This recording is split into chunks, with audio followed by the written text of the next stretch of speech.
Estamos hoje com Juvenal Jorge Dal Castel, Loremi Lorejan Pencal e Carla Todeschini Sasso. O objetivo é navegar um pouco sobre o fenômeno do linguajar talhã, que, coincidentemente com o período da pandemia, ganhou reforço, multiplicou adeptos, perdeu a vergonha e se instalou, inclusive, na universidade. Nós começaríamos a conversar com a Carla Sasso, que se apresenta como filha de agricultores lá da roça, nascida em Nova Bassano, no Rio Grande do Sul, e que aos 41 anos de idade ela descobriu alguma coisa interessante em seu baú de lembranças. Ali estavam guardadas, desde menina, vergonhas e deboches decorrentes do inconfundível sotaque de imigrantes italianos, praticado em família e proibido nas ruas. Um tesouro, ela diz. Tornou-se estudante do curso de Italiano 1 da Unicentro Paraná. Carla, como é que aconteceu isso e como é que foi abrir esse baú? Então, aos 41 anos, eu abro o baú e encontro esse tesouro. Eu sou filha de agricultores, vivi a minha infância, a minha adolescência na roça, do qual eu tenho muito orgulho. Meus pais sempre falaram a língua italiana. Eles preservam até hoje uma casa de pedras, que é a única da arquitetura italiana na nossa cidade. Aquilo sempre foi para mim algo fenomenal, apaixonante. Então, desde criança, eu olhava para aquela obra com outros olhos. Eu fui crescendo junto com eles, com minha nona, né? E todos falavam italiano. Algumas coisas, palavras mais doces, palavras mais agressivas, muitas vezes, eu também falava. Lá na adolescência, então, indo para a cidade, no ensino médio, para estudar, que eu encontro outras pessoas. E ali eu sou observada com outros olhos, como alguém que vinha da roça, como alguém que era grosso. Alguma coisa foi me incomodando. E aí eu guardei. Eu não esqueci. Eu guardei o talhar no meu baú. E lá ele ficou por muitos e muitos anos. Eu casei, eu estudei, eu tive filho, eu fui conduzir a minha vida toda. E aqui em Nova Bassano ainda, por amor, por paixão, por gosto pela cultura, eu comecei a participar de uma associação vêneta, a Venoba. Ali eu comecei a desenvolver trabalhos de resgate cultural, comecei a participar de teatros. E um dos teatros foi sobre imigração italiana. Nesse teatro, eu precisei me vestir de italiana. E nesse momento, ressurge, então, essa riqueza que estava preservada e não esquecida no meu baú. Então, através da associação, dos trabalhos aqui na minha cidade, eu fico sabendo do curso do Talhão da Unicentro. Me inscrevo, fico numa lista de espera e eu sou surpreendida com a inscrição, então, com uma ligação da professora Loremi, onde eu tinha sido selecionada. No primeiro momento, eu fiquei com receio, mas foi tanta felicidade que eu não pensei em nada, não pensei em mais nada. Eu entendia, capia tutto il italiano, entendia o italiano perfeitamente, mas não falava mais. E estudando o italiano na Unicentro, eu comecei não só falar, como eu comecei a escrever. Isso me conduziu ao estado que eu estou hoje. Muito feliz. Volto para a roça, volto para o interior com muita frequência. Meus pais são vivos. Meus irmãos falam italiano, a língua italiana.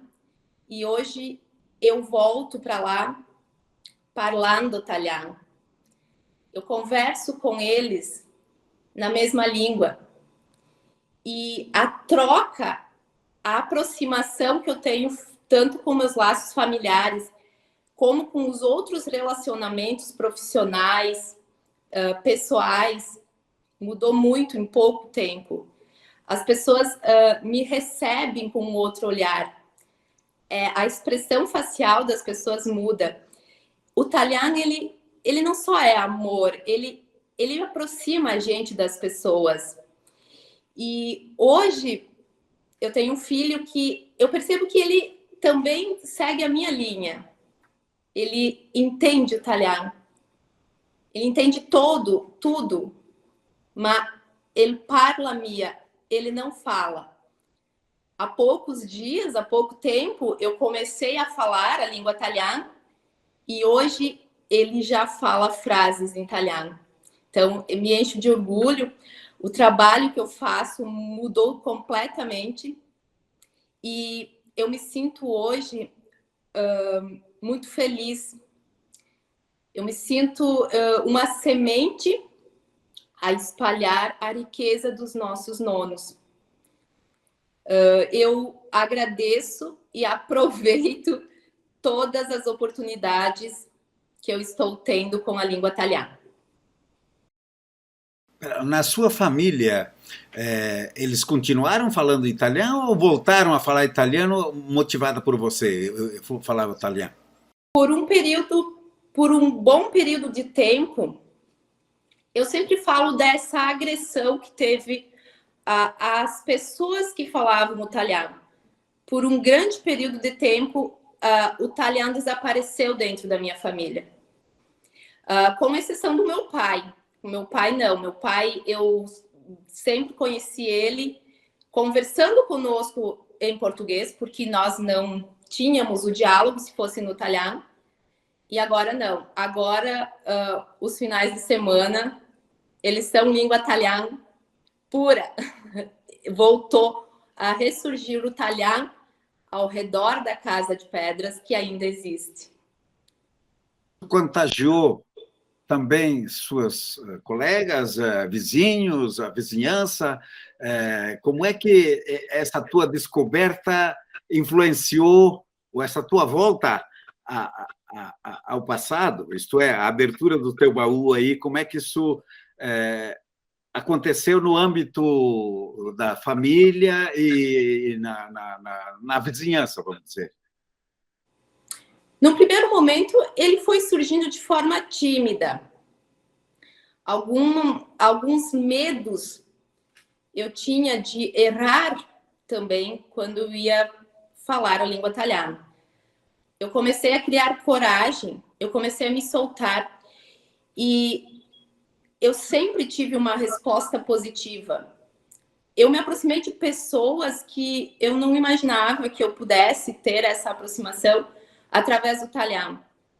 Porque não é muito tempo, quando eu falo da agressão ao italiano, dentro da minha própria família, eu fui taxada de coloninha, né, de parentes próximos, né? Eu perdi completamente o medo, porque mudou completamente. Eu tenho uma resposta sempre positiva.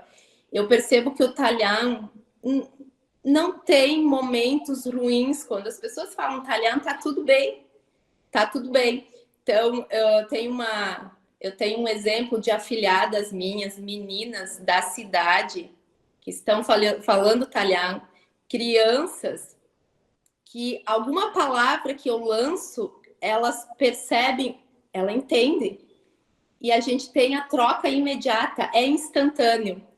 É algo apaixonante, porque tem me aproximado de muitas pessoas. você diria que... Você disse que perdeu o medo, perdeu a vergonha, mas é chique falar italiano, não é? É muito chique. É chique, é bonito, é rico, é prazeroso, é alegre. O italiano é alegre. Eu não consigo ver o italiano sem alegria. Falou aluna, então passamos à professora, né? Vamos ver agora a Loremi Lorejan, ela tem graduação em letras e italiano, além de mestrado de linguística pela Universidade Federal de Santa Catarina, tem doutorado em linguística pela Universidade Federal do Paraná, tem doutorado, tem pós-doutorado em linguística pela Federal do Paraná e pela Federal de Santa Catarina. Quer dizer, é todo um currículo aí de fazer inveja a muita gente. E ela atualmente é professora da Universidade Estadual do Centro-Oeste, a Unicentro, exatamente a universidade que tomou a dianteira aí, quer dizer, levou o italiano para dentro da universidade. É lá onde ela, obviamente, se ocupa da língua brasileira, português, do italiano e do italiano, né? Além disso, ela também se ocupa de falares eslavos. Eu não sei como é que ela consegue, né, concatenar tudo isso. Mas, desde o início da pandemia, é uma das responsáveis pela Cucagna, Escola de Italiano. É a primeira escola que surgiu por aí para ensinar o italiano. Ela vive em Curitiba, e nós, então, perguntaríamos para ela, baseado nas teorias aí do Marshall McLuhan, que a gente estudou na faculdade de comunicação, mas parece que o Tolstói já antes tinha se referido a isso, ensinando que para a gente ser universal é necessário começar cantando a própria aldeia.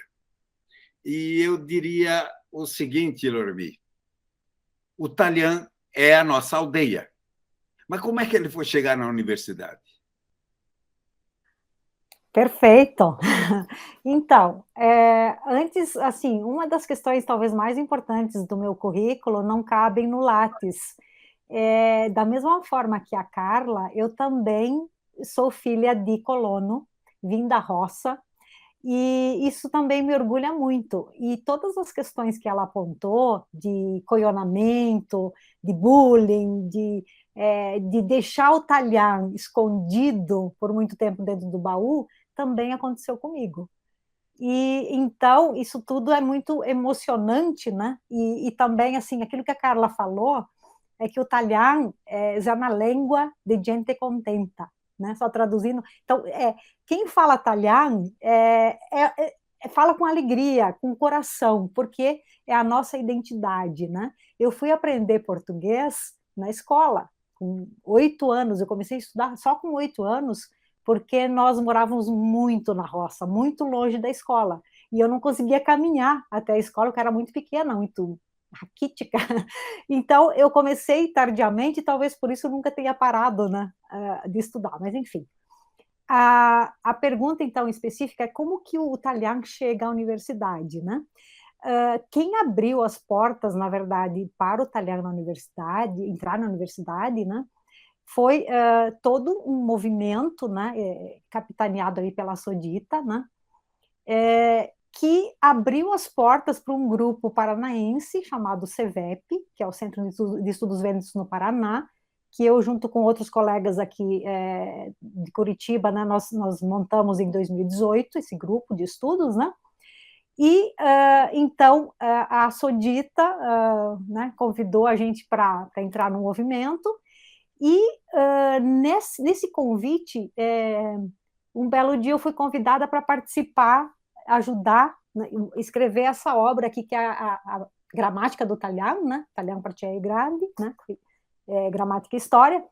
E nessa construção dessa obra, que então eu fui me inteirando melhor e vendo a importância que essa língua e essa cultura tem para os detentores, para os falantes, para as comunidades, né?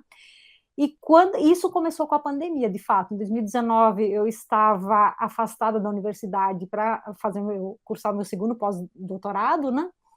E nesse período, então, foi que nós mergulhamos na escrita, na organização e na escrita da obra, que tem 404 páginas, né? E depois que nós terminamos, né, ela foi publicada no começo do ano passado, 2021, né? Nós, na verdade, todo o percurso, aí a gente ficava se perguntando, né? Que o italiano, ele sempre foi uma língua ensinada nas famílias, transmitida, né, por intergerações, né, nas famílias. Mas isso está se perdendo, infelizmente, né? E então sempre foi uma preocupação muito grande, nossa, do Juvenal, do João Tonus e uma série de outras pessoas, né, que também participaram ali da gramática, né? Que nós tínhamos que fazer algo além, né? Assim, e o que seria esse algo além? O italiano ele precisaria entrar no ensino formal, ser ensinado também, né? Porque por mais também que ainda se tenha esse ensino nas famílias, ele é mais oral, né? Só da oralidade, da fala. E uma língua ela precisa também se sustentar na escrita, na grafia, né? E aí, então, com a gramática publicada, né, eu levei, então, o projeto para a Unicentro, né? Eu não pude levar antes porque eu estava afastada, e o professor afastado não pode coordenar projetos, né, internamente, né? Mas, então, no comecinho de 2021, eu levei o projeto com o CAI Escola de Italiano, né? Houve uma adaptação, esse projeto, ele é já um projeto que era da Sodita, né? Mas ele foi adaptado para um projeto de extensão, então, universitário, e dentro da universidade, então, as portas se abriram, assim, de uma maneira inimaginável, porque eu tive bastante apoio, assim, dos meus colegas, da parte da reitoria da universidade, do centro de línguas, enfim, da equipe também administrativa, da parte de informática, de TI, né? E isso só foi possível por uma parceria, então, também que foi firmada entre a Unicentro e a Sodita, né? Essa parceria, então, formal que houve para que o ensino, então, pudesse acontecer. Nós começamos, então, esse processo ali, depois que a gramática foi publicada, ali por março, né? E tramitou, assim, de uma forma muito rápida internamente também, tanto que no começo, então, de julho, já começamos a nossa primeira turma de Língua Italiana 1. Obviamente, antes disso, teve toda a questão de matrículas e de preparação mesmo do projeto, enfim, da questão burocrática ali, que a gente precisa atender, né? E, assim, a questão, então, das portas se abrirem na universidade foi por mérito, eu diria, do patrimônio mesmo que nós temos no italiano, né? Que nós temos, então, literatura centenária, né? Com mais de 100 anos e mais de 100 obras, né? De literatura, temos dicionários, estava faltando uma gramática completa da língua, então, que foi essa que surgiu, e com isso, então, deu subsídio para a gente começar o ensino, então, formal da língua.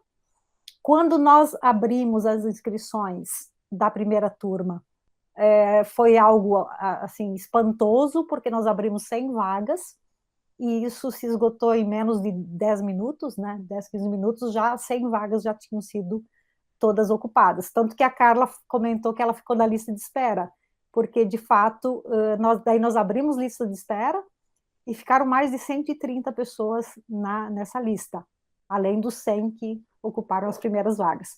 E, enfim, então, essa foi a experiência do ano passado. Esse ano nós abrimos Língua Italiana 1 e 2 no primeiro semestre, né?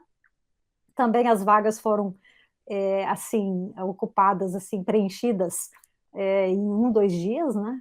As 200 vagas ali, né? E no segundo semestre desse ano vamos ofertar, então, Língua Italiana 1, 2 e 3. Né?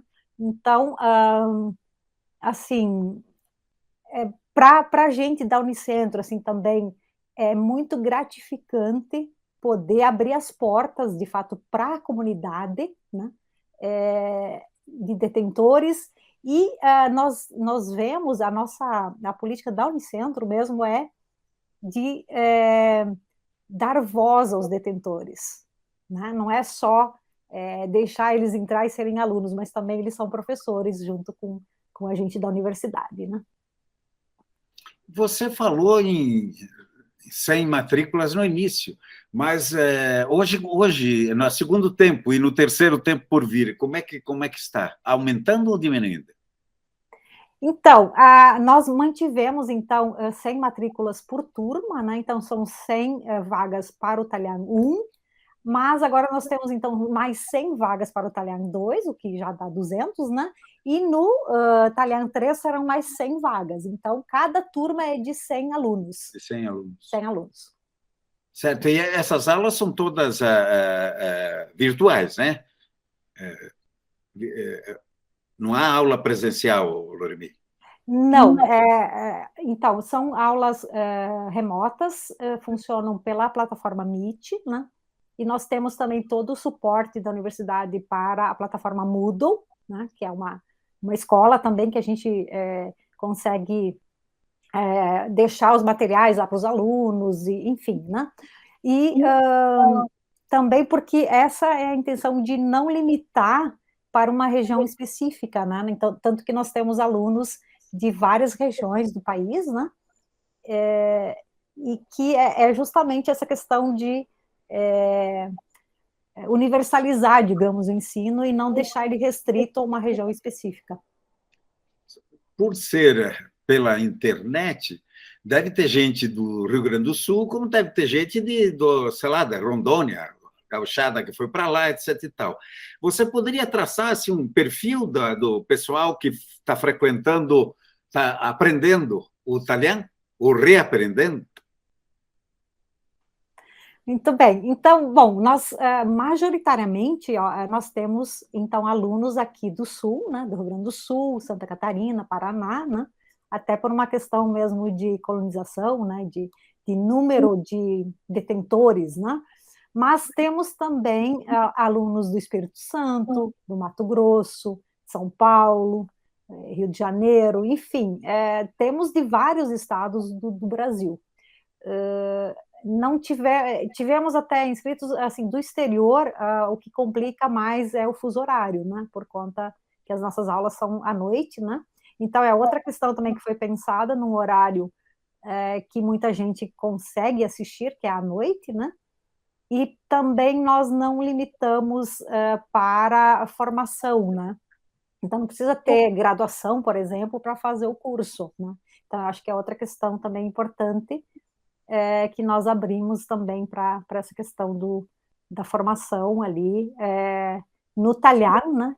E assim, e pensando também em níveis, né? Então, o talhar 1 é o básico, né? O 2 é o intermediário, e o 3 já é um talhar mais avançado. Pois é, o que é uma curiosidade. O italiano por si já é uma língua variada, vamos dizer. Esse italiano é o mesmo aqui em Santa Catarina, como no Rio Grande, mesmo no Rio Grande, quer dizer, ele tem suas nuances e bastante acentuadas dentro do próprio daquilo que se convencionou chamar italiano. Além disso, quer dizer, o problema de idade, etc. e tal. Curiosidade, como é que se comporta uma aula? Isso deve ser até quase um festival, não é? Como é que é isso? De fato, a diversidade linguística do talhão, ela é uma riqueza importantíssima, né? Aliás, a língua, quanto mais diversa, mais rica ela é, né? Então, no talhão, nós temos diferentes sotaques, né? Nós temos variações linguísticas, né? Mas qual que é a postura, então, da Cucá Escola de Talhão? É uma postura, inclusive, pautada na sociolinguística, que é de respeito à diversidade. A gente trabalha, obviamente, né? apresentando algumas variantes, né? Mas a gente respeita todas elas. E o bom do talhar é que, assim, nós temos uma grafia muito interessante no talhar, que nós conseguimos, então, reproduzir, escrever todas as variantes que nós temos. Então, não importa se, por exemplo, eu falar de Colombo, aqui pertinho de Curitiba, ou se é lá de Serafina Correia, né? A nossa grafia, ela dá conta de registrar todas as variedades que existem dentro do talhar. E, assim, e nas aulas, né, nós sempre temos essa postura, então, de respeitar as variedades, né, e mostrar que nenhuma delas está certa e a outra está errada. São possibilidades. Se os Taliani, né, os nossos nonos, nossos pais, usavam, Talian, né? Então, é essa a nossa postura. Não há preocupação em homogeneização, pelo contrário, é isso? Assim, na oralidade, não tem como a gente defender isso e pleitear a homogeneização. Quem faz essa homogeneização é a escrita, né? Porque isso não é só no talhar, todas as línguas, né? Não importa se é estándar, se não, né? Elas têm uma grafia, né? Mas na oralidade todas as variedades, então elas são bem-vindas e são aceitas também no talhar. Você falou na escola, né? Cucanha, né? Escola de Italiano. Falamos da universidade, mas ela também tem a ver com outras iniciativas multiplicadas aí nos municípios, não é? Como é que isso está? Como é que funcionou? Como é que está organizado isso? É tudo a universidade que dá o tom da coisa ou como é que é? Não, na verdade, a universidade é uma das possibilidades ali, né? A Cucanha, então, a Escola de Italiano, ela funciona também em 10 municípios da Serra Gaúcha, né? E ela funciona nesses 10 municípios de forma presencial. Aí os coordenadores desses núcleos presenciais, eles são nossos alunos da Unicentro, da Cucanha da Unicentro. E aí eles fazem atividades específicas também com alunos dessas localidades. Além desses 10 municípios da Serra Gaúcha, nós temos também núcleos em outras cidades do Rio Grande do Sul e também em alguns municípios de Santa Catarina e do Paraná. Então, as nossas aulas, elas acabam sendo, muitas vezes, replicadas, né? Eu vou citar um exemplo que vai acontecer agora em Chopinzinho, no Paraná, que nós temos alguns alunos inscritos no Talhar 1, por exemplo, e lá nós temos uma extensão, então, em Chopinzinho, que o diretor abriu um espaço, um auditório, né? Cedeu um auditório, cedeu a mídia digital, né? Para eles projetarem as nossas aulas. Então, lá vai ter uma outra turma assistindo às aulas que nós vamos ministrar no Unicentro. Então, é isso que é o replicar, né? Mas isso está acontecendo também, então, em vários municípios. E como iniciativa desse projeto maior, que é a Cucanha Escola de Italiano, que eu acredito que o Juvenal, que é um dos mentores, conseguirá explicar melhor, né, na sequência, né? Mas, então, a universidade é uma das pontas ali importantes desse processo, mas não é a única. Bem, voltaremos à conversa. Então, já que você falou no Juvenal, vamos a ele. O Juvenal da Castel é um cirurgião dentista formado pela Universidade de Pelotas e também formado em cooperativismo pela Unicinos.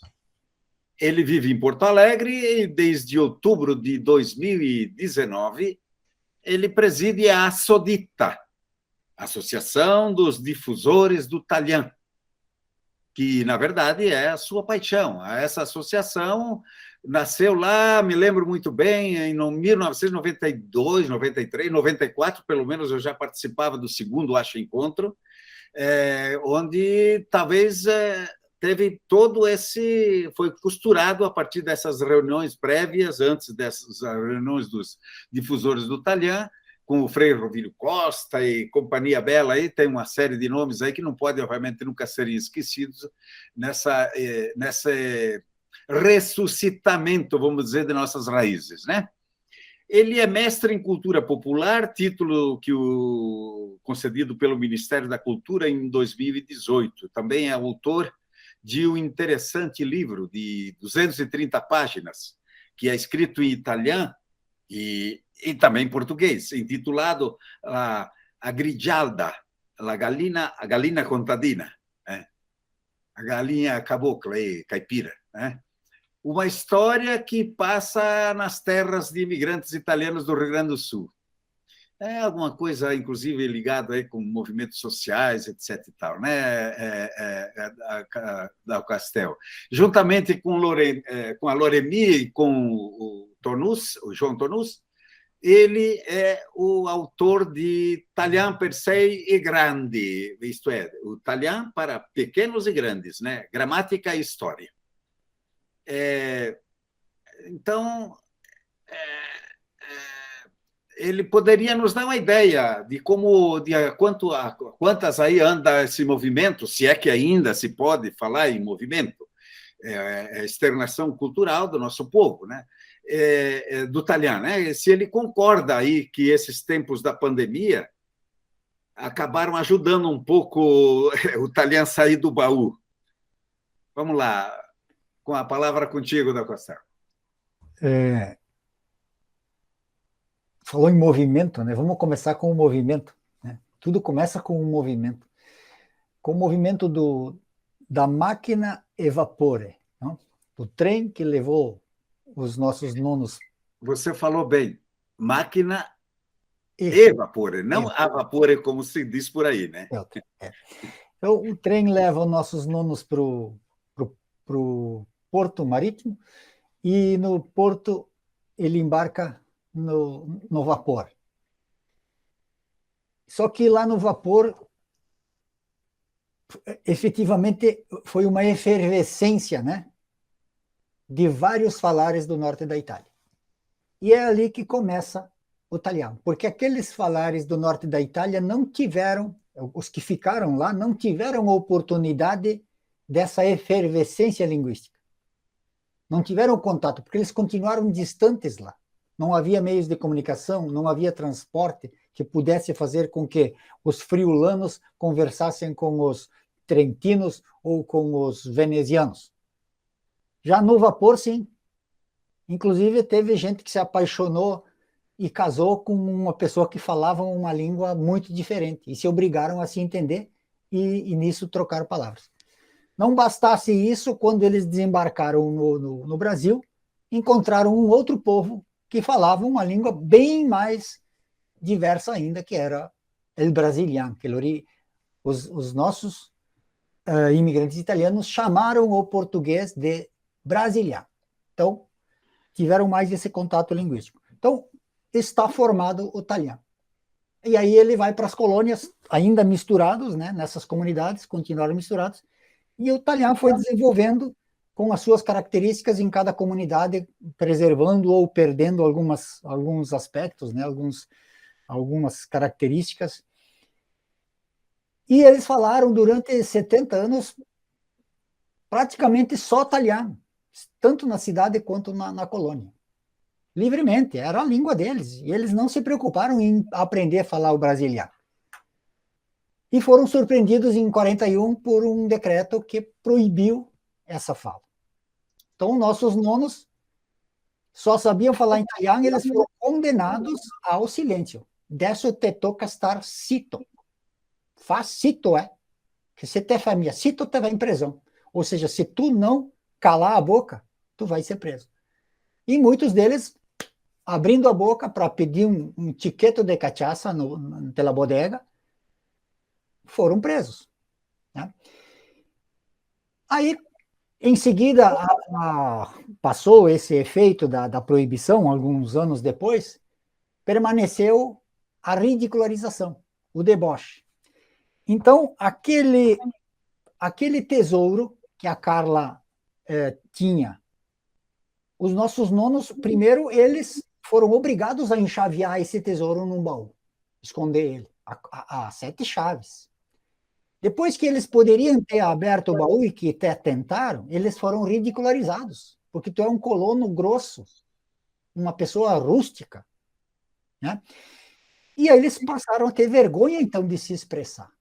Porque não bastasse isso, o falar deles remetia à condição socioeconômica deles, que era o quê? O preconceito à sua situação de miséria que eles viviam na roça, porque eles vieram miseráveis, continuaram miseráveis por muitas décadas, até conseguirem um pouco de prosperidade.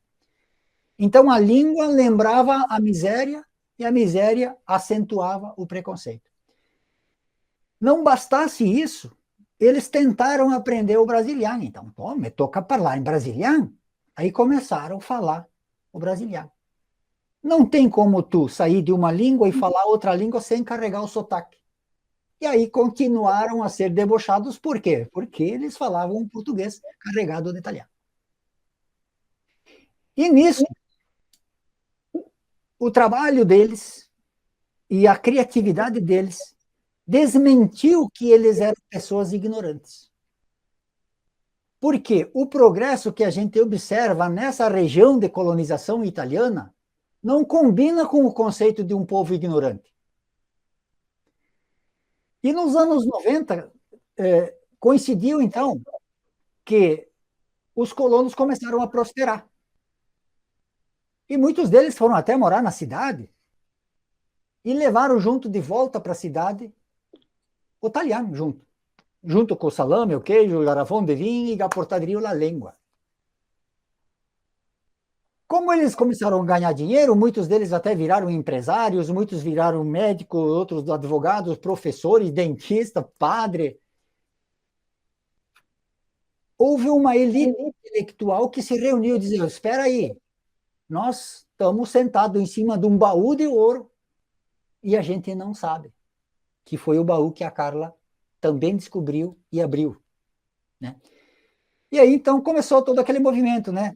Já tinha aquela literatura do Bernardi, depois veio Stravinsky, e aí Honório Tonial, Frei Ruvilio Costa, Masolin, Posenato, e uma série de pessoas que se reuniram, né? Dall'Alba. Cometo uma maior injustiça aqui, porque eu não vou conseguir citar todos, né? É uma centena de escritores. Em 1989, então, tem um marco que eles se reuniram e dizer: nós vamos ter que começar a levar a sério esse troço aqui. E aí eles sentaram para justamente decidir: vamos ter que escrever isso aqui. Só que assim, tu escreve de um jeito, tu um pouquinho diferente, tu um pouquinho diferente ainda, nós vamos ter que escrever todo mundo do mesmo jeito. Mas tu continua falando teu jeito, tu continua falando teu jeito, tu continua falando teu jeito. Mas nós vamos ter que estabelecer uma grafia, porque a língua se sustenta no alicerce da grafia. Mas se tu disser no antrigavon, escreve gavon. Agora, se eu paro no antrigavemo, eu vou escrever gavemo, mas com as mesmas letras, com as mesmas sílabas, né? Ou se tu escreve no antrigemo, tu escreve com GH, como que nós vamos combinar isso aí, né? Por isso que a professora Loremi falou que a nossa grafia, ela não é só na oralidade, estou discordando dela agora. Ela dizendo a oralidade tudo pode. E pode quase tudo na grafia também. Por quê? Porque a gente consegue dizer no antigérimo e escrever gérimo, no antriérimo e escrever érimo, no antrizérimo e escrever zérimo, e no antricérimo e escrever sérimo, porque nós temos o G, temos o Z, temos o S. Então, quer dizer, todas essas variantes que a gente tem, a gente consegue registrar elas. Porque a gente estabeleceu, é com essas letras que se escrevem essas variantes. Então, a nossa grafia é um guarda-chuva que consegue guardar todo mundo nessa arca do italiano, que é a arca onde todas as espécies linguísticas foram acolhidas, né? Isso é uma alegoria, é uma metáfora que o Frei Ruvilio utiliza, né? A arca do italiano, como se fosse a arca de Noé.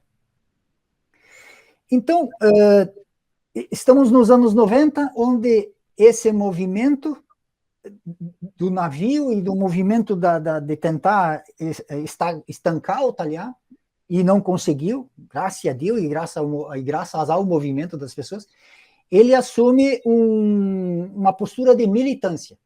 Agora nós vamos ter que fazer o governo reconhecer essa coisa. O governo vai ter que pagar por aquilo que ele fez, no sentido de reparar o dano, a violência com que os nossos nomes foram tratados. Né? E aí, em 2009, então, o italiano entra no Inventário Nacional da Diversidade Linguística, e em 2014, então, nós temos o reconhecimento. O movimento resultou no reconhecimento. E depois do reconhecimento é que começa o fenômeno que o Desidério falou no começo, essa fenomenologia. E realmente é um fenômeno que, pelo fato de ter sido reconhecido, a autoestima começa a ganhar um título, né? Porque nós ganhamos o título de língua de referência cultural brasileira. Então, quer dizer, agora eu posso pegar esse crachá e botar no peito, mi sono italiano e mi parlo italiano, porque essa língua foi reconhecida. Eu não tenho mais por que ter vergonha disso aí. E aí as pessoas começaram o reacendimento da literatura, dos poetas, das músicas. Então, tudo começou a se renovar e a tendência era a gente assim, vamos escrever todo mundo parecido, só que a gente não tinha as referências. Né? Porque as noções de gramática de Luzzatto, que foram a grande salvação do começo da salvaguarda, eram 38 páginas. Ele resumiu as regras gramaticais, a estrutura gramatical em 38, numa apostila, digamos, né? Mas isso precisava de um enriquecimento para a gente poder, assim, vamos precisar ensinar, porque era o sonho do Frei Rovilho, e ele preconizava isso ainda nos anos 90, que se o italiano não for ensinado, ele vai morrer porque ele não é mais uma língua familiar. As pessoas não falam mais em casa. As pessoas continuam tendo vergonha. Se nós colocar o italiano dentro da escola, as pessoas vão dizer, opa, se pode na escola, posso falar em casa. Então, esse fenômeno começou a ganhar força, né, com o reconhecimento. E aí veio a pergunta, a pandemia, né? A pandemia, ela tem o aspecto ruim, né, que infelizmente nós perdemos muita gente pelo caminho, inclusive perdemos muitos alicerces falantes do italiano pela pandemia. Então, esse é o grande dano que a pandemia trouxe. Mas a compensação veio o quê? Como a gente foi obrigado a ficar em casa, vamos fazer o quê agora? Vamos fazer essa tal da gramática. E aí surgiram as ideias dos projetos. Nisso tudo veio um fomento do governo estadual, do governo federal, como nunca antes aconteceu na história do país. Né? E esse dinheiro, ao menos aqui no estado do Rio Grande do Sul, ele foi muito bem aproveitado, muito bem distribuído, com muita justiça, com muito critério. Né? O governo do estado ele deu carta branca para a Secretaria da Cultura, para os produtores culturais, né? Tanto que o italiano, eu acho que ganhou mais de R$1 milhão se nós somarmos projetos de música, projetos de arte, de literatura, de vídeos, e depois com a nossa Cucanha, a Escola de Italiano, e com a nossa gramática, né? Então, nós recebemos dinheiro e tivemos tempo, quer dizer, não tivemos tanto tempo assim, mas a gente trabalhou 48 horas por dia, mais ou menos, eu e a professora Loremi, mais o Tonuzzi, mais uma equipe de 15 escritores que nos auxiliaram ali, para fazer essa gramática, porque era fundamental para nós fazermos a gramática, para poder levar o italiano para dentro da escola. Só que a gente não sabia se o italiano ia entrar na escola. Era um sonho nosso também. E aí veio o projeto do João Tonuzzi, que ele assim, vamos fazer Cucanha e a Escola Italiana, através da Lei de Incentivo à Cultura Estadual, que é uma lei muito boa, que foi aprovada no ano passado aqui no Rio Grande do Sul, e que o governador sancionou sem ler. Né? Foi aprovada por unanimidade. É uma lei que dá quase 100% de isenção do ICMS para o empresário que botou 100 mil, você vai pagar só 5% de contribuição para o Fundo Estadual da Cultura. O resto é imposto renunciado pelo governo estadual. E conseguimos, então, o patrocínio de uma cooperativa, importante cooperativa de produtores de leite, de Serafina Cooperativa dos Produtores de Leite de Serafina Correa, que é a Cooperlate, que tutti parla italiano lá dentro, que é tutti coloni. A maioria dos sócios, né, são agricultores, e a maioria deles italiani, mas tem também tedeschi, polonesi de altre etnie, ma la maggioranza é italiani, de lá da região de Serafina Correa. E eles fizeram questão, inclusive, né, de patrocinar um projeto que tinha tudo a ver com os seus associados, né? Então, nos deram um dinheiro importante, um projeto desses não é barato. Então, esse projeto acontece em 10 municípios do Rio Grande do Sul. Cada município tem uma professora ou um professor, inclusive em Nova Bassano tem a Avenova lá, que tem alguém que coordena lá, né? E o nosso desafio era assim, e agora, como é que nós vamos ensinar? Nós precisamos de quê? De plataforma. E nisso também a pandemia ajudou, porque tudo na pandemia se resolvia nas plataformas. Tudo se resolvia em reunião virtual. E a gente acabou tendo que aprender isso. E isso veio também no sentido de fazer a inclusão da terceira idade, porque tem muita gente que é aluno da Cucanha e que nunca pegou um celular na mão para assistir uma aula, um computador. Aí ele teve que chamar a nipote, ele nipote, né, para ensinar como far, para andar dentro, né? Então, houve um diálogo da geração mais antiga com a geração que está chegando, e as duas estão se ensinando. Uma ensina a informática para o velho, e o velho ensina o italiano para o novo. Então, eles acabam tendo essa troca que é muito interessante, né? Essa inclusão social, né? Inclusão digital que aconteceu por causa da pandemia. E eu, inclusive, sou um dos incluídos, porque eu aprendi a lidar com softwares aqui de computador, a transmitir uma aula. Foi todo um aprendizado. A gente teve que chamar técnicos aqui para instalar um sistema para a gente transmitir, e como é que se lida com uma plataforma. E aí entrou a Unicentro, porque a Unicentro tem toda uma estrutura montada, e a Unicentro disse assim, não, vocês vão trazer a Cucanha, porque essa Cucanha estava aqui só, aqui fora, da Sudita, né? Vocês vão trazer essa Cucanha para dentro da universidade e nós vamos fornecer para vocês tudo o que precisar. Então, a Unicentro fornece desde a plataforma, desde a professora Loremi, que não ganha nada para fazer tudo isso que a gente está fazendo, né? Ela trabalha mais, eu acho, para o italiano do que para a própria Unicentro, né?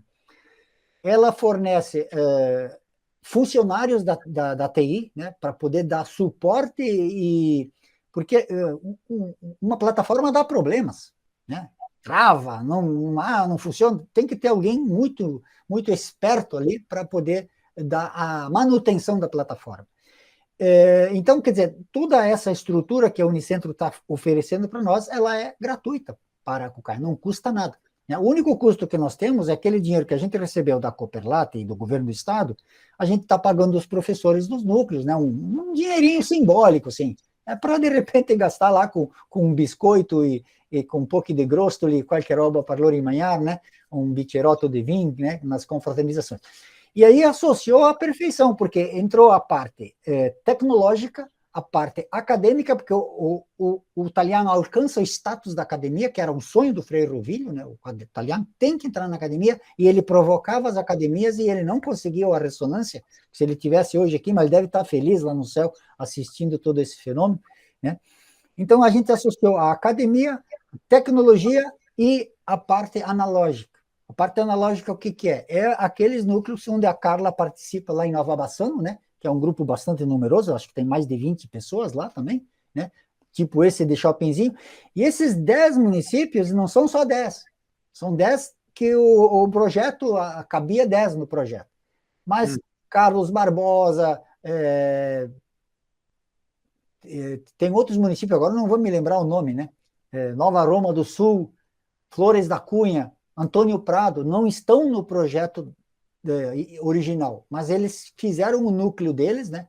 E essas aulas estão sendo replicadas, e claro que numa forma mais lúdica, de interação, de conversa entre eles, né?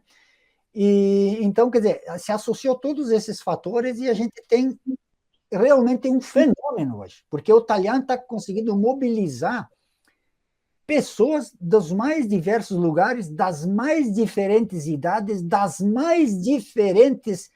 Me ajuda, professora? Camadas sociais. Grau de educação, de escolaridade, da mais diferentes graus de escolaridade, né? E diria das etnias também. Tem alemão, né? Tedeschi. Temos gente, inclusive, da etnia, como diria, brasiliana, né? Mais de ascendência africana, né? Que, inclusive, está fazendo já tese de doutorado sobre o italiano. E sobre a cucanha, inclusive, né? Parece que é. Então, quer dizer, esse interesse, assim, foi uma coisa que nos... Tu me pergunta, por que vocês estão ali gastando todo esse tempo, horas, sábado, domingo, feriado, trabalhando? A resposta é não sei. Por quê? O fato é assim, como é que eu vou dizer não para 300 alunos que disseram eu quero ver as aulas de italiano? É a mesma coisa que dizer nono, tu é proibido de falar italiano. Seria a mesma coisa que eu proibir o meu avô, o meu pai de falar italiano, eu dizer não para esses alunos que estão buscando aprender a língua dos nonos. Então, se a Carla, que é de uma geração bem mais recente, ela sentiu esse afeto ainda vivo, correndo na veia, eu não tenho autoridade moral para dizer não vou te ajudar, Carla. Não tem como dizer que não. Mesmo que isso me custasse dinheiro, e efetivamente, de vez em quando, acaba custando, porque a gente tem que comprar aqui, comprar ali, consertar o computador, né, e outras coisas, né? E, às vezes, o tempo da gente também deixa de fazer coisas pessoais para fazer isso. Mas a gratificação que a gente está recebendo, a ressonância é tão grande que eu durmo com a felicidade infinita, né? Essa ressonância da Carla, a Carla aqui é só mais uma pessoa, né? Que ela está aqui, na verdade, representando esses 300 alunos que já estão passando pela Unicentro, mais 300 no segundo semestre, porque isso aí, no segundo semestre nós vamos ter italiano 1, 2 e 3. Então, quer dizer, a Carla está representando toda essa galera aí, e acho que ela representou com muita qualidade, porque eu tive que conter assim a minha emoção quando ela falava, né? Porque ela reproduz a nossa história, porque eu também sou filho de colono, nasci na roça, em casa não se falava brasiliano, se falava só que em italiano, e eu fui aprender efetivamente também o italiano na escola, né? E passei também por esse processo de deboche, né? E o próprio meu pai nos dizia, a minha falta de ver falar em italiano, né? Parla em brasiliano. Guarda de parere bom, ou seja, olha de fazer bonito, não vai falar em italiano, fala em português. Te apresenta falando em português. E a gente fazia um esforço enorme e falava português do jeito que a gente imaginava, né? E era debochado novamente, assim.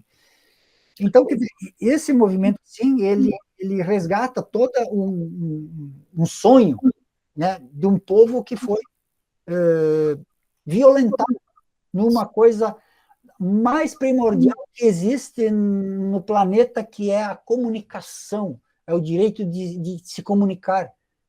Porque se existe uma coisa assim, pode até estar lá numa cama doente e não conseguir mais nem comer. Mas se tu conseguir te comunicar com o teu familiar que está ali, podendo dizer para ele, me te vui bem, eu gosto de ti, fica mais um pouco comigo, entende? Se comunicar, mesmo que seja com um gesto, né? A comunicação é uma coisa primordial na vida, né?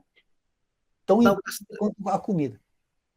Dalcastel, você tocou num tema aí, quer dizer, dentro desse universo italiano, que me fez lembrar o Recupero, o ministro que era ministro e caiu pelas anteninhas da Globo, lá estava com o microfone aberto. Em 94, final de 94, no Parlatino, em São Paulo, eu vi o Recupero, é o único cara que eu vi do governo tocar nesse assunto. Ele era ministro ainda, ele falou em nome do governo, fazendo um meia-culpa. Quer dizer, é isso que você tocou aí, quer dizer, o governo boicotou, o governo impôs normas, quis nacionalizar na marra, fechou escolas, proibiu de falar, prendeu pessoas, teve gente que até sumiu com documento, etc. Tal. No entanto, houve uma resistência. Eu te perguntaria, Hoje tem muita gente ainda que, principalmente nos nichos do interior, que continuam falando, aprendendo a língua materna sendo italiano ainda, não? Vão aprender português na escola. Você teria ideia de números desse universo que hoje, bem ou mal, fala e entende o italiano? Assim, o IBGE, ele não tem por política fazer pesquisa nessa área da língua. Infelizmente, na área da linguística. As verbas do IBGE estão sendo cortadas cada vez mais, inclusive nem foi feito o censo de 2020, né, foi protelado, né, por questão de investimento. Eu acho que conhecer o seu povo é fundamental para tu saber governá-lo, né? Então, a gente deveria saber todos esses dados aí. Os dados mais científicos que nós temos é do Inventário Nacional da Diversidade Linguística, que é que nós temos 500 mil falantes e nós temos, com certeza, milhões de pessoas que entendem o italiano. E eu diria assim, esses milhões de pessoas são detentores do italiano, porque se tu entende uma língua, eu não entendo como tu não fala ela. Tu só não fala porque tu não exercita, que foi o caso da Carla. É o exemplo científico mais importante que nós temos aqui presente e vivo. Ela entendia tudo e parou de falar, não conseguiu mais falar. Mas, de repente, ela disse, eu vou pegar essa comida e vou botar no fogo, quero ver. E ela botou no fogo e ela aqueceu logo. E ficou gostosa. Então, a língua é o alimento que você tem que manter ele aquecido, né? Lubrificado. Se você não exercitar, tu esquece. Então, quer dizer, essas pessoas que dizem, eu entendo tudo, mas eu não falo. Mas não falo porque não quero, ou porque não tenho oportunidade. Então, a gente está precisando dar essa oportunidade, e a escola é uma oportunidade. Já que na família não se perdeu essa coisa de exercitar em família, mas ainda tem muitas famílias que exercitam, porque eu conheço crianças, inclusive algumas crianças fazem parte da CUCAIM, estão matriculadas, né, na Unicentro e vão fazer o italiano 1 e 2, 1. Né? A maioria delas vão fazer 1 por causa de uma questão de facilidade. Então, quer dizer, se tem criança de 8, 10 anos falando porque em casa eles estão ensinando italiano. Eu sei de gente que está ensinando italiano para crianças de 2 anos, 1 ano, 3 anos, que já estão falando, entendendo. Né? Então, quer dizer, é uma questão de permitir e de estimular. Veja bem, eu, obviamente, estudei o italiano, mas eu nasci no meio italiano. Eu tenho dificuldade, às vezes, hoje, de dizer io ho fame. É mais fácil dizer migo fame. Sim, Não é verdade? É verdade. Então, eu vou ali voltaria com a professora Loreni, se me permite, Dal Castel. Primeiro, porque você discordou dela, eu queria dar oportunidade para ela explicar melhor essa questão. Direito de resposta. Direito de resposta. Sim, sim. Segundo, porque eu queria perguntar para ela, exatamente com base nisso que eu falei, o italiano ajuda o italiano? Quer dizer, porque tinha aquele confronto. Você não vai estudar uma língua morta, italiano já não é essas coisas. E você diz que é a 4ª língua mais falada no mundo, né? Mas há quem duvide desses números, né? E diz, mas o italiano já é uma ave em extinção, agora vai querer aprender o dialeto. Mas espera lá, quem fala o italiano tem mais facilidade de aprender o italiano, não é verdade? Vamos lá, Lauremi, com você. Seguramente, sem dúvida. As línguas, né? Quanto mais línguas você vai dominando, né? Uma vai ajudando no aprendizado da outra. Isso está provado cientificamente, inclusive. O pessoal da psicolinguística já provou que, por exemplo, quando você é bilíngue, você tem um grau de dificuldade. A partir do momento que você conhece mais, vai conhecendo mais línguas, vai se tornando muito mais fácil o aprendizado. Eu sou uma prova viva disso, porque eu fui fazer letras italiano na UFSC, né? E eu fui com o italiano. E isso me ajudou muito no aprendizado do italiano. tanto que já no comecinho da graduação, pela minha fluência no italiano e no italiano, daí que ajudou, né? Eu consegui uma bolsa do governo italiano para estudar 6 meses na Itália. Eu fui para lá, eu fiquei esse tempo, ninguém dizia que eu era brasileira lá na Itália, porque dada a fluência que eu tinha no italiano também. E eu fiquei em Roma, né? E não fui para o norte da Itália, né? Que lá a proximidade, então, com o italiano é maior, né? Então, sim, tanto o italiano ajuda no aprendizado do italiano, quanto o contrário, né? O italiano também ajuda no aprendizado do italiano, porque como o Dal Castel comentou, né?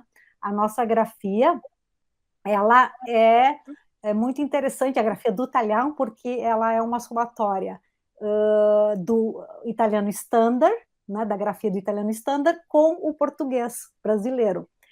E o Dal Castel deve ter se equivocado, porque ele não me contradisse. Na verdade, ele concorda comigo que a grafia do italiano, a gente diz que ela é homogênea, porque assim, nós temos uma forma de representar o som, né? Então, o nosso L, ele é representado de uma maneira só, né? Agora, esse L, ele vai contemplar todas as variantes da oralidade. Então, a nossa grafia, ela dá conta de registrar todas as variações que existem na oralidade, mas ela é uma grafia unificada, sim, porque nós temos que representar o som com uma maneira. Isso não é só do italiano, no português também nós escrevemos. O carioca fala nós, mas nós escrevemos N-O-S, nós. Né? Então, nós temos, sim, uma grafia unificada no italiano, mas isso soa acontecer, isso acontece em todas as línguas, né? Nós temos que ter, então, uma certa padronização na escrita. Essa escrita, sim, ela consegue registrar tudo o que acontece na oralidade. Pois já estamos aí com quase uma hora de gravação, mas eu queria encerrar com um assunto decorrente do que você iniciou conversando, com essa facilidade e esse entendimento que existe, essa, vamos dizer, afinidade entre o italiano e o italiano, que, na verdade, são galhos da mesma árvore, vamos dizer assim. Nós sabemos que há um movimento aí da parte italiana, etc., para o reconhecimento, já que estamos na quarta, quinta geração de descendentes de imigrantes, que o pessoal está perdendo a raiz, né? Não conhece a língua, não conhece nada. No entanto, nós temos aqui uma vastíssima população que fala e entende o italiano, como os números que o Dal Castel acabou de dizer.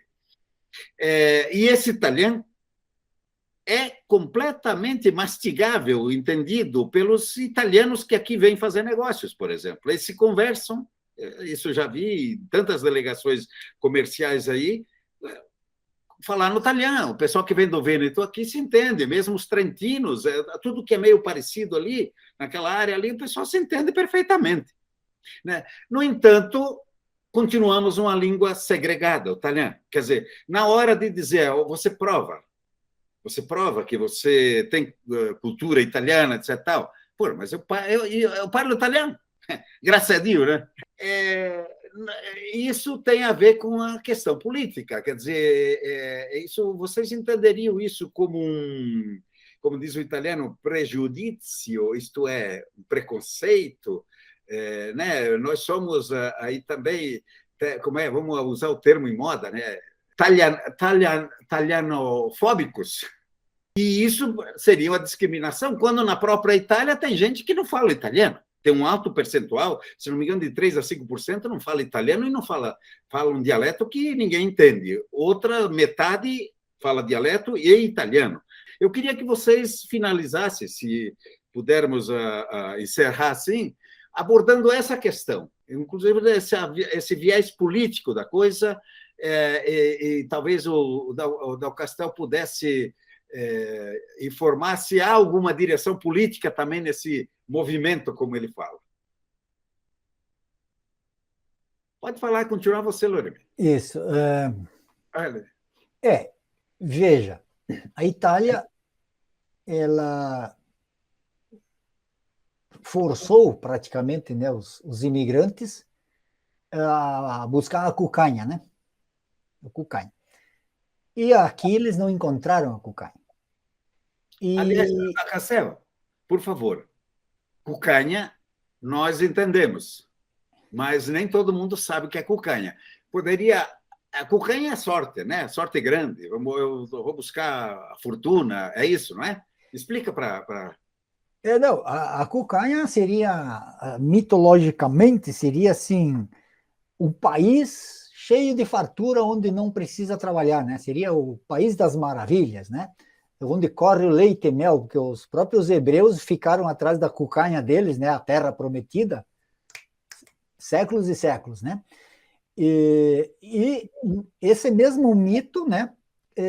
Foi vendido, né? Para os nossos imigrantes, né?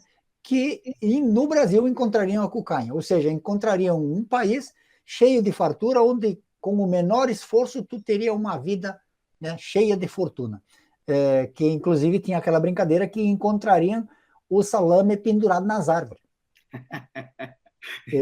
Que depois isso aí virou até o símbolo da cucanha, a escola de italiano. Se tu for ver o símbolo, é uma bananeira do Naneto Pipeta que foi tentar buscar o salame na árvore, né? E ele caiu, quebrou a perna e está lá embaixo.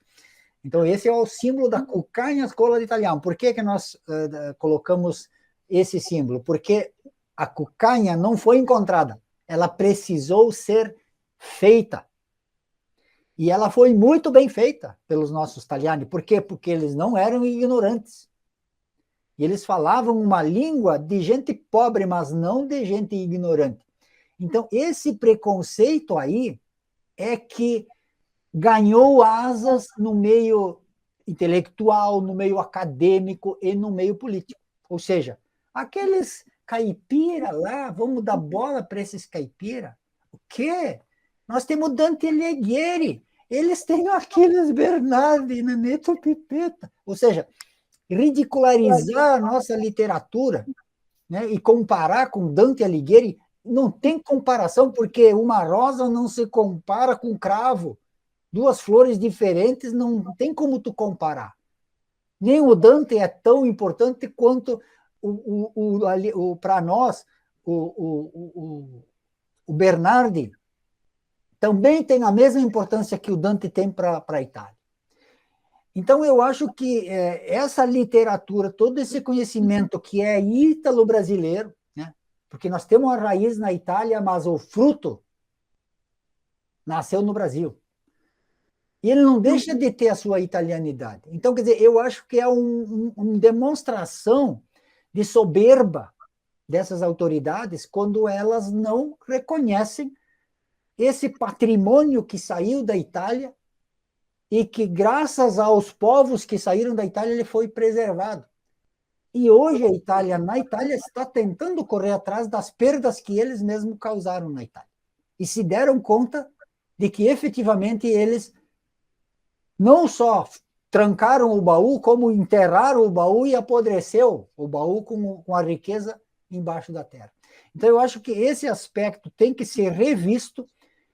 Eu, em função do italiano, estou hoje no Comites, né? Vou tentar, junto com outros colegas, o Ladir Brandalize, que foi eleito, eu não sou eleito, eu sou representante da sociedade civil, de pessoas que não são cidadãos italianos. Eu não sou cidadão italiano, mas tem que ter cidadãos que não são italianos dentro do Comites. Então, nós vamos tentar, dentro do Comites, começar a semear isso aí, porque eu percebo no próprio grupo de WhatsApp, dentro do Comites, que existe ainda o preconceito. Esse preconceito de dizer, o italiano é que tem que ser. Nós temos, quer dizer, eu vi hoje uma manifestação, nós somos romanos. Tudo bem, muito bem, parabéns, mas e os vamos dizer assim, Quem é de Bergamo não tem valor como italiano? Quem é de Vicenza? Quem é de Florença não tem valor como italiano? É só Roma que é Itália? Então, quer dizer, é uma visão muito pequena você dizer que é romano. Entende? Você colocaria essa questão do reconhecimento pela Itália mais ou menos no nível que foi a luta pelo reconhecimento do IFAM, do governo brasileiro? Eu acho que a Itália está chegando atrasada, tarde, e talvez nem vai ter tempo de reconhecer, porque não tem o que mais reconhecer na Itália, porque se perdeu quase tudo. E vai sobrar para a Itália reconhecer aquilo que não está mais na Itália, que está aqui, que está na Eslovênia, que está no Canadá ou em outros lugares, né? Os falares que foram levados para fora e que ficaram preservados, né? Então, eu acho que a Itália perdeu tempo, está perdendo tempo, talvez ainda seja tempo de fazer alguma coisa, porque eu acho assim, que mais do que o DNA, mais do que dizer que eu tenho sangue italiano de terceira geração, é o meu afeto. Se eu dizer assim, eu tenho um amor por uma língua que foi trazida da Itália, é uma declaração de amor das mais profundas para a sua pátria mãe Itália. Então, o cidadão do exterior que faz essa declaração e prova ela na prática, eu acho que ele tem que ganhar, assim, de forma sumária, a cidadania. Essa é a minha opinião. É um sonho, é uma utopia. Mas, pô, me parlo italiano, eu sou italiano, me devui bem na Itália, eu faço música para a Itália, eu escrevo livros. Tchê, tu é cidadão italiano. Então, não tem porquê. E eu não sei o que a Itália perde em dificultar a cidadania. Então, eu acho que essa nova galera que está entrando, essa nova turma que está entrando no Comites, tem essa responsabilidade de começar a semear uma nova ideia, uma nova semente, que assim como o italiano demorou um pouco para ser reconhecido, talvez isso também vá demorar para ser reconhecido pela Itália. Mas a gente não pode parar de semear só por causa das pessoas que estão que são pedras no meio do caminho. Loremias, seria isso aí também parte da abertura dos baús aí? Sem dúvida, sem dúvida. E importante isso que o Dal Castel comentou, né? Que, na verdade, esse preconceito todo, né? Ele inclusive o linguístico, a base toda ela é social, né? Então a gente acaba julgando, né, as pessoas pelo seu status, né? Pela sua questão econômica, né? E também na questão, então, ali da Itália em relação ao Brasil, né? Na verdade, né, nós temos assim um amor muito grande à Itália, que é a nossa, digamos, uma das pátrias mães, né, dos nossos antenati, né? Mas nós somos brasileiros, né? E nós temos uma cultura, nós até definimos na gramática a noção de cultura italiana, porque se a nossa língua é o italiano, a nossa cultura ela não é italiana.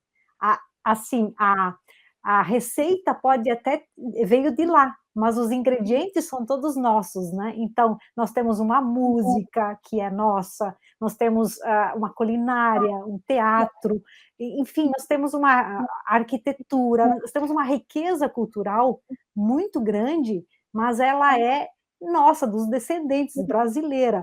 E nós temos que valorizar muito isso e valorizar os legítimos detentores do italiano, que eles não estão na Itália. Na Itália ninguém fala italiano.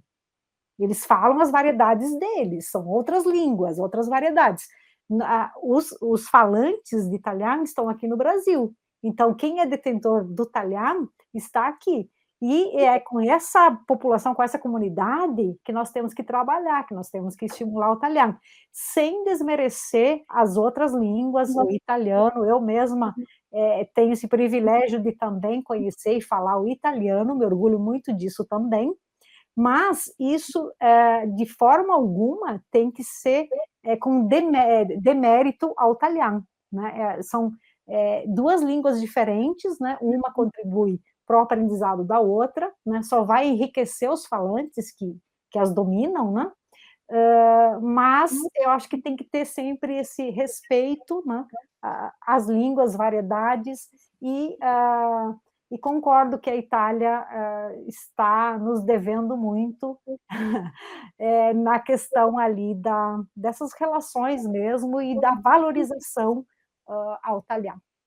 Pois é, eu iria fazer uma pequena provocação aí, quer dizer, essa abertura do baú, que a Carla vai daí voltar para dizer se confere com o que nós vamos conversar agora ou não, essa abertura do baú faz parte também da construção da própria identidade, não é? Aquilo que o Frei Rovilho dizia, escrevia, ainda a coluna continua, o italiano que está em você, quer dizer, quem é você? Quer dizer, quando você está definindo, é uma identidade ítalo-brasileira, não é exatamente italiano, não é brasileira, mas é ítalo-brasileira. Só que me dizia uma japonesa no Museu da Imigração em São Paulo que essa identidade vai demorar mais uns 500 anos. Você concorda com isso? Talvez eu me meta um pouquinho aí também. Fique à vontade. Porque esse problema da vergonha, esse problema do preconceito, do escanteamento, vamos dizer, marginalização, isso aí atrapalha a formação, a busca da própria identidade, não é verdade? Você começa a formar a identidade, é isso que eu gostaria de ver se você concorda ou não, a hora que você abre o baú, não é? A hora que você consegue entender e perder a vergonha e perder o medo, não é verdade? Quer dizer, nós estamos nessa fase ainda. Não, sem dúvida, assim, a construção de fato, o reconhecimento, eu acho assim, da identidade, ele se dá com essa abertura do baú. Agora, a tua identidade, a tua raiz, ela sempre esteve ali, dentro de ti, né? Eu acho que assumir isso que é a grande questão, né? E tu passa a assumir quando isso passa a ter um outro status também, porque tu sozinho não vai sair gritando, eu sou italiano, eu sou... precisa ter outros alicerces, né, que vão te mostrando que essa tua identidade, que essa tua raiz tem valor. Então, quando o italiano passa a ser ensinado numa universidade, passa a ter esse reconhecimento que foi citado em 2014, passa a ter uma série de ações voltadas para esse patrimônio. É claro que ele passa a ser visto com outros olhos, né? E as pessoas começam, então, a assumir essa sua identidade, mas que, na minha visão, sempre esteve nos alicerçando de alguma forma, né?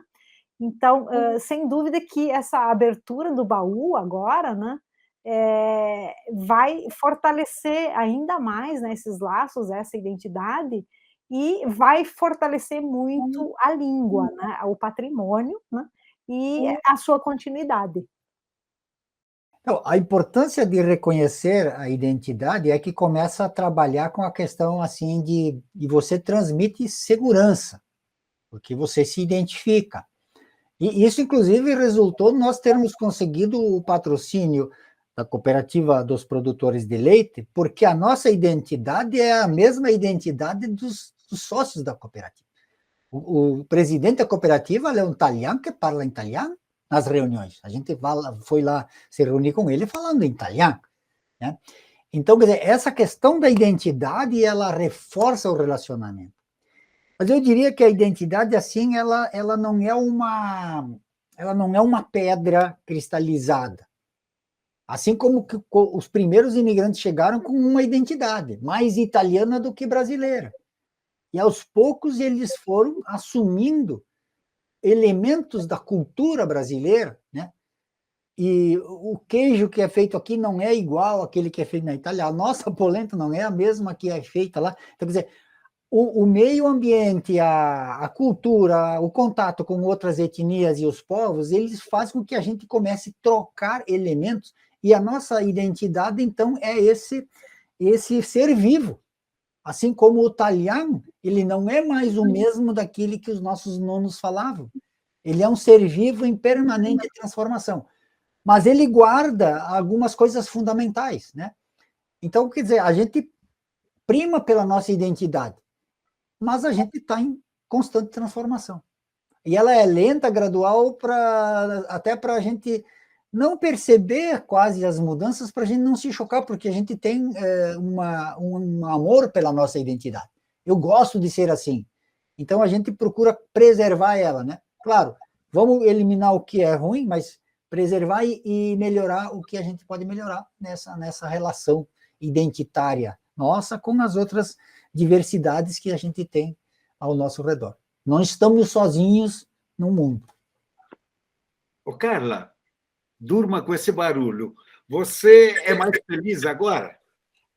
Depois Muito. que começou a abrir o baú, ficou mais feliz? Como é que essa transformação, só para fechar aí nessa questão da identidade?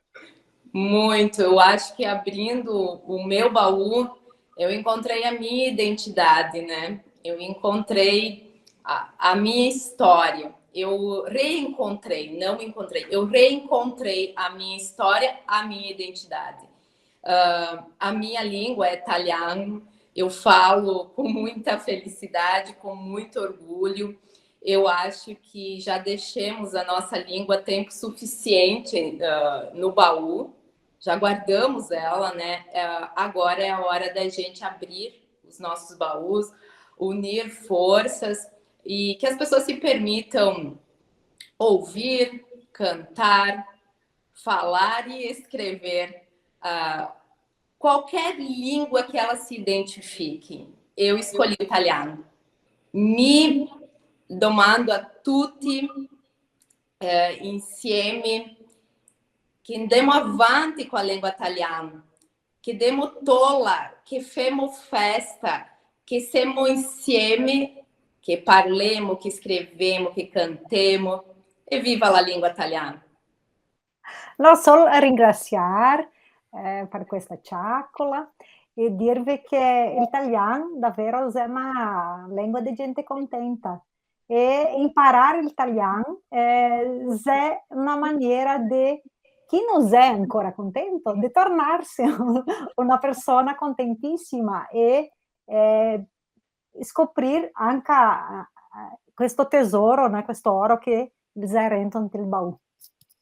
Me tocca parlare? Sì, è in italiano, perché no? Allora, cosa mi dico? Bisogna sprosiarsi di saper, di parlare e di insegnare l'italiano.